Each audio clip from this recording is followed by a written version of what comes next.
modern Call of Duty Zombies just isn't quite working. And it's actually really easy to pinpoint exactly where this all started. Call of Duty Black Ops 4 Zombies, the game that notoriously tanked COD zombie stock and got a lot of people fired.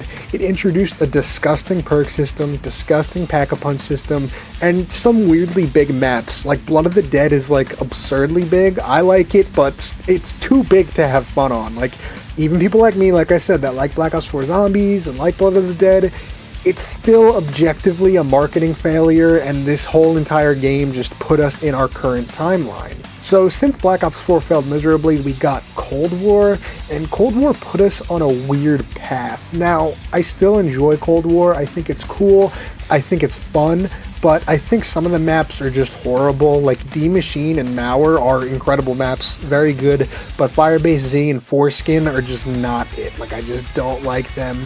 But it just feels like there's something more going on, why, Black Ops 6 and Cold War didn't really work for me. So I'm going to break it down into reasonings, and my first reasoning is the blend.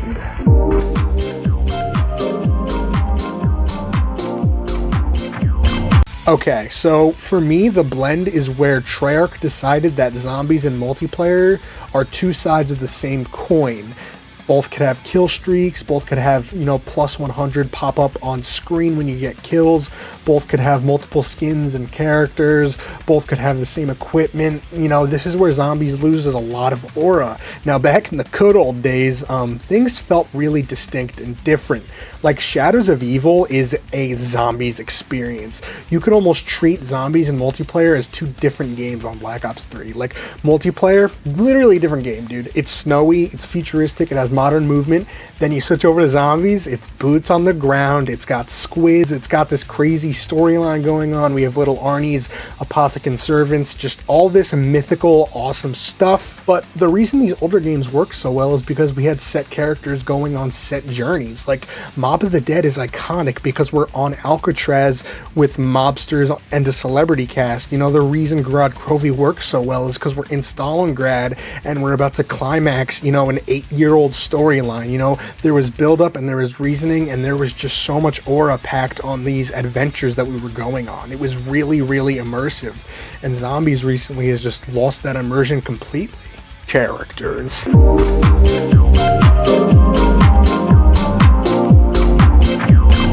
Now, characters are like a huge deal when it comes to having people be interested in the storyline of your game or just caring about what's going on in your game.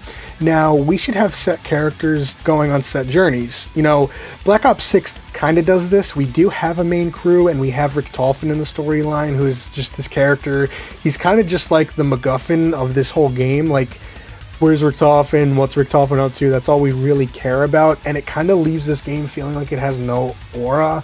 Like, I don't really care about Weaver or the other characters, to be honest. We literally only care about Richtofen and what he's up to. And, they're just getting towards the fact that we're going to have some weird chaos ether merger. We're going to get some characters returning. I wouldn't be surprised if we just get the Primus crew in Black Ops 7. We literally have the Sentinel artifact, and Black Ops 6 literally cannot stay away from wonder weapons that already exist. I cannot believe we still have to deal with, why is the Ice Staff the wonder weapon on the tomb? Now, it's awesome to get it back, and it's cool, but it's just so uncreative. Like, why are we doing this? Why are we returning to old wonder weapons? Don't do this, please. Learn your lesson. But yeah, the point of this segment was the characters. And at the end of Shattered Veil, we get Rick Tolfin just flapping his gums. And, he says that Sam wants to take over the Dark Ether with the Sentinel artifact and take Maxis's power. And I just want to make it clear that the only reason we care about the storyline and the only reason the storyline is moving is because 3 old characters from almost 20 years ago at this point. These characters were created in 2009, which is really insane. We just need set characters that we care about. I really couldn't care less if Weaver and the rest of the crew just stopped existing and we moved to the next part of the story where these characters just aren't important anymore. And we're all pretty sure that's what's going to happen. And Black Ops 7 could actually kind of recoup some of this stuff if you know, they bring back Primus like we think they're going to do, or just bring back some older characters like we know they're doing. But yeah, set group of characters and a set story is really, really important, because we need to actually feel like we're progressing through something, and this Black Ops 6 zombie story is kind of been dragging. Like, if you think about all the stuff that's happened in the story from Black Ops 6 launch to now, it's really not much. They've just gotten to Richtofen, and it's kind of like we're moving through the mud. But yeah, if Black Ops 6 has a strong ending, and it sets up BO7 in a really interesting way with the set crew, we could actually be in for, you know, a good meal, some delicious stuff. Perks.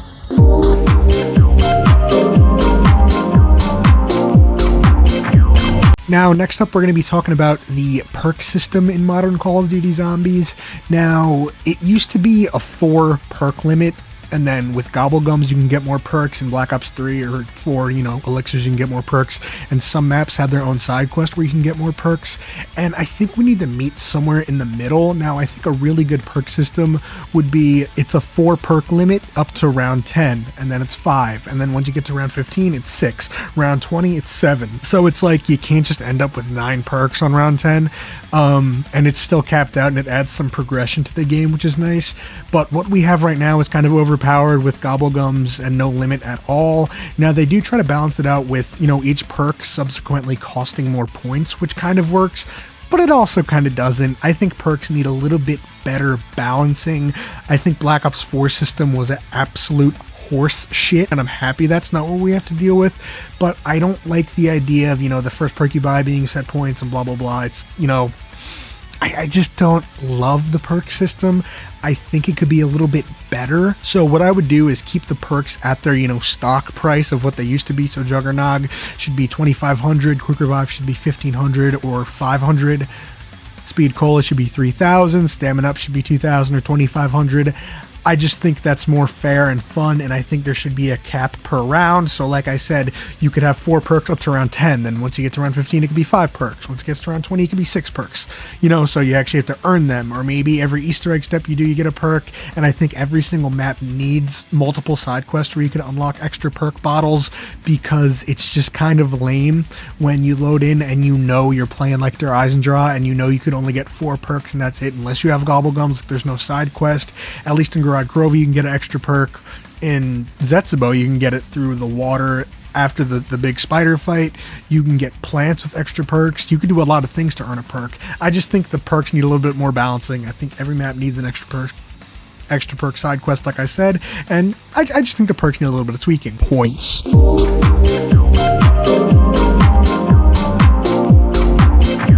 Now, my final point is I think we need a better point system, and I think this is a very popular opinion, and a lot of people would agree with this, because currently the point system is okay. I would say it's just okay. You still don't get a point per bullet, which is just such a beautiful way to do things, but low round point strategies still suck.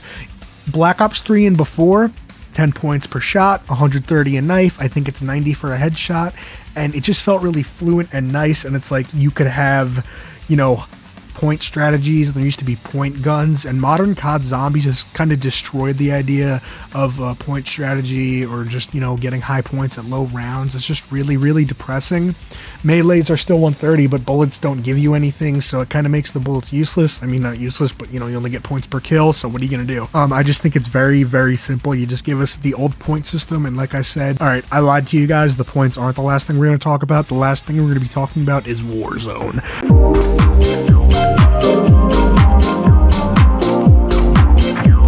So the Warzone-ification of zombies is really, really annoying. I don't think weapon rarity belongs in zombies, and if it does, it needs to be watered down a little bit. It needs to just be more simple. It needs to be like blue, purple, and legendary, and that's it. All wonder weapons are legendary. You know, your starting guns and stuff are blue, and you could upgrade them with some ether crystal, or however you want to do it. You could just do that, right? You could have 3 rarities, and the top one is just for wonder weapons, and then you have the 2 regular ones just to add some balancing. Now, I think the Pack-a-Punch system is currently perfect. I don't mind Pack-a-Punch at all right now. I think it's really, really good, but I just think the weapon rarity needs to go. I think the armor plates needs to go. I think salvage needs to go. The crafting tables, I don't love either. It makes it feel really Warzone-y. It almost feels like a buy station. So I think zombies just needs to be completely de-Warzoned on all levels. You know, if I had it my way, I would just completely eliminate weapon rarities, but I think we could still modernize the game and make it fun without overdoing it. So like I said, 3 weapon rarities would be perfect. I don't really think armor plates belong. I mean, that's pretty much it. We need to de-Warzone zombies. We need to de-multiplayer zombies. We need mystical zombies back. Black Ops 6 Zombies is just good. I would say it's a solid 6 or 7 experience. I think it builds really well on what Cold War wanted to do, but I think this is kind of the best we're going to get with modernized COD Zombies. Now, if they wanted to take a couple steps back, like I said, de-Warzone everything, de-multiplayer everything, give us our vibes back, I think Zombies can get back to being that 10 out of 10 experience, but modern COD Zombies, to me, is still failing, and I really want to see it do better, so that's my pitch. That's the reason I think it sucks. If you guys enjoyed today's video, leave a like, drop a comment, subscribe. I'll see you in the next one. Peace.